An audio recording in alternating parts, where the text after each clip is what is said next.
Hello friends, welcome back in my channel English by Kancha Kumari. Today we are going to discuss about previous year question paper. ये जो question paper है वो KNU काजी Nazrul university का है। 2024 में जो exam दिया गया था उसका फोर्थ सेमेस्टर का ये क्वेश्चन पेपर है। पेपर का नेम है पॉपुलर लिटरेचर। इसका जो फुल मार्क्स है वो 35 मार्क्स का ये पेपर होता है और टाइमिंग दिया गया होता है 2 आवर्स। यूनिट 1 में पहले 10 मार्क्स के क्वेश्चन आते हैं जिसमें से 3 दिए होते हैं और आपको 1 क्वेश्चन अटेम्प्ट करना होता है। लॉन्ग क्वेश्चन है। यूनिट 1 में A, B, C 3 क्वेश्चन दिए गए हैं। Can nonsense literature be categorised as both popular and canonical? Give reasons for your answer with suitable examples. यहाँ बोल रहा है कि नॉनसेंस लिटरेचर जो है उसे क्या हम पॉपुलर और कैनोनिकल लिटरेचर के रूप में कैटेगराइज कर सकते हैं। अगर हाँ तो give reasons for your answer with suitable examples. आपका जो सुटेबल एग्जांपल होगा इस आंसर का उसके साथ आपको आंसर करना है इस क्वेश्चन का एग्जाम्पल के साथ। Number B, is caste an identity? क्या कास्ट ही आइडेंटिटी है? इसका आंसर देना है critically examine the role and identity of women in a caste based society. Critically examine करना है, उस क्वेश्चन का परीक्षण करना है उसकी जो एक विमेन का आइडेंटिटी और जो रोल होता है इन अ कास्ट बेस्ड सोसाइटी। हमारा सोसाइटी तो कास्ट बेस्ड ही है।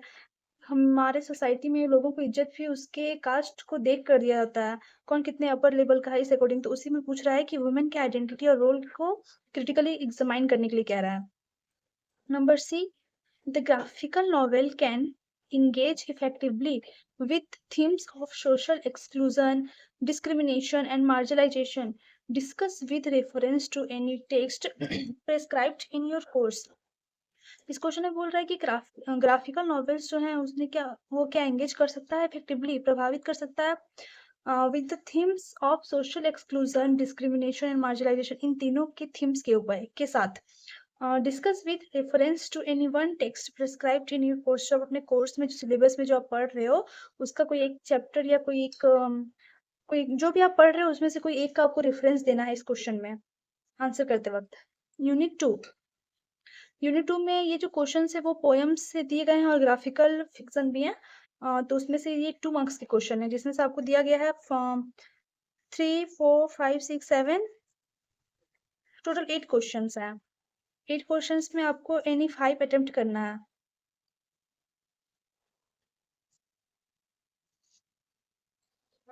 नंबर 3 में ये जो 2 क्वेश्चन दिए गए वो भी ग्राफिकल फिक्शन और क्या बोलते हैं पोम से लिया गया है। ये 2 क्वेश्चन भी 5 मार्क्स के क्वेश्चन है, इसमें से आपको कोई एक अटेम्प्ट करना होता है।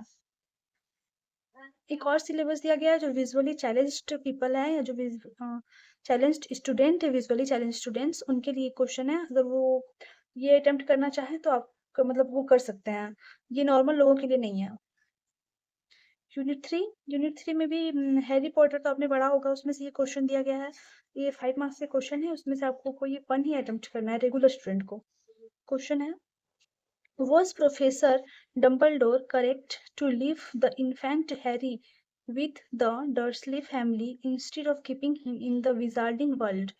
Elucidate your answer with reference from the text. यहाँ बोल रहा है कि जो प्रोफेसर डम्बलडोर थे क्या वो सही थे जो वो छोटे से इन्फेंट हैरी को डर्सले फैमिली में छोड़कर चले गए थे, वो अपने पास नहीं रखे थे उस बच्चे को विजार्डिंग वर्ल्ड में। तो वो बोल रहा है कि आपके टेक्स्ट से जो ये टेक्स्ट है हैरी पॉटर उसमें से आपको कोई रेफरेंस देकर के इस आंसर को लिखना है। नंबर बी में बोल रहा है what primary difference between Harry and Voldemort does Rowling choose to highlight in the book Harry Potter and the Philosopher's Stone? Why is this difference so important? यहाँ पे प्राइमरी डिफरेंस पूछ रहा है between Harry and Voldemort के बीच का जो difference है वो पूछ रहा है। डज रॉलिंग जो चूज किए हैं हाईलाइट करने के लिए इस बुक का नाम हैरी पॉटर के नाम पर। बेसिकली हम लोग देखते हैं कि जब हम कोई मूवीज या कुछ भी देखते हैं तो वो बेसिकली हीरो के बेस्ड पे होता है, वैसे ही हैरी पॉटर जो है इस नॉवेल का हीरो है तो उसी के नेम पे ये रखा गया है नॉवेल का नेम। तो बोल रहा है कि why is this difference so important? इन दोनों के बीच का जो डिफरेंस है वो इतना महत्वपूर्ण क्यों है? इसमें 2 क्वेश्चन पूछा गया है बेसिकली। सी नंबर में देखते हैं, how does Rowling present the difference between the wizarding world and the muggle world? Why does she choose to highlight these differences? मुझे पूछ रहा है कि रॉलिंग जो है वो प्रेजेंट किए हैं विजार्डिंग वर्ल्ड जादुई दुनिया को, और मगर वर्ल्ड गैर जादुई दुनिया जहाँ पे जादू कोई लोग नहीं जानते हैं, नॉर्मल लोग, नॉर्मल पीपल जहाँ रहते हैं। इन दो वर्ल्ड के बीच में डिफरेंस को रॉलिंग ने कैसे प्रेजेंट किया है, and why does she choose to highlight this difference, और ये जो डिफरेंस दिखाया गया है उन्हें हाईलाइट करने के लिए वो ऐसा क्यों चूज किए हैं। इन 3 क्वेश्चन में से आपको बेसिकली एनी वन अटेम्प्ट करना है। और ये नंबर 5 में है 1 एक सेकंड 1 2 3 4 5 6 8 क्वेश्चन, टोटली 8 क्वेश्चंस दिए गए हैं। 1 मार्क्स के क्वेश्चन है, इसमें से बेसिकली आपको 5 क्वेश्चन अटेम्प्ट करना है। ये जो क्वेश्चंस हैं वो नकुल बाबू एंड EL डोराइडो से लिया गया है, जो लिखा गया है सत्यजीत रॉय के द्वारा। और दूसरा जो है एक और स्टोरी है हम लोगों का, the jewel robbery at the Grand Metropolitan, जो लिखा गया है अगाथा क्रिस्टी के द्वारा। उसमें से ये क्वेश्चंस दिए गए हैं। So now completed here.